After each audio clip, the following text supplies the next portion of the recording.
A gente precisa entender que nós não fomos feitos para caminhar sozinhos. E é o que a gente falou aqui em vários momentos. Cada um de nós está carregando alguma coisa. E quando a gente senta ao redor de uma mesa e a gente coloca o que a gente tem na mesa, o negócio fica completo. É como se a gente estivesse montando realmente uma peça de quebra-cabeça, mas cada um tem uma peça. Que não significa nada sozinho, mas quando a gente se reúne, ela dá uma resposta pra gente. Ela mostra pra gente algo. Nós compartilhamos vida uns com os outros e isso é o que vai consolidando a gente como igreja, como servos de Deus, como irmãos em Cristo. Essa comunhão vai consolidando a gente. E a gente vai percebendo que afastado dessa comunhão, nós vamos perdendo essa essência, ou não vivendo essa essência, ou não desfrutando essa essência. Então, é necessário discernir, inclusive, se o processo de solidão que você passa, se não faz parte realmente também de um processo de aprendizado. Existe e pode existir momentos em que você vai se retirar, que eu vou aprender, de repente, me reunindo com a minha família em casa. E, de repente, essa é a minha fase e esse é o meu momento. Então, depende bastante da fase que está. Mas, se o seu coração continua em Deus, hora ou outra, você vai sentir necessidade novamente de estar em comunhão. E o lance do conflito e do confronto que a gente tem quando a nossa mente vai expandindo pela luz do Evangelho, quando o Evangelho vai clareando a nossa vida e a gente acaba tendo um impacto com isso, a primeira impressão que dá é que a gente tá perdendo a fé. Meu Deus do céu, tô perdendo a fé, porque agora eu não acredito mais e não sei o quê. Eu gosto de pensar esse processo não como nós estamos perdendo a fé, mas como Deus está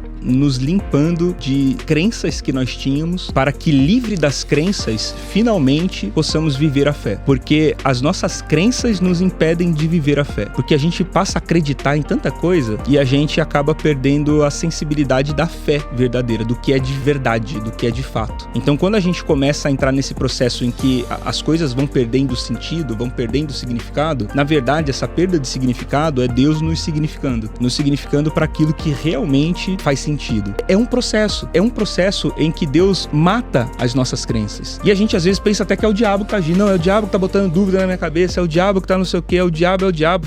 O diabo quer fomentar as suas crenças. O diabo quer que você continue acreditando no que você acredita, porque acreditando no que você acredita, você está longe de viver a fé que você deveria ter. Deus está quebrando as suas crenças para que, livre das crenças, você consiga ter fé. Que a Bíblia diz pra gente que é um só Deus, um só Pai, um só Espírito, um só batismo e uma só fé. Viver essa unidade de fé é o grande desafio, porque as nossas crenças nos separam, a nossa fé nos une. E como a gente vive cheio de crença, a gente vive separado. É esquerda e direita, é pentecostal e tradicional, é crente e gentil, é santo e pagão, porque as nossas crenças sempre nos separam. E a nossa fé nos une, porque a fé faz eu olhar pro lado e enxergar um irmão.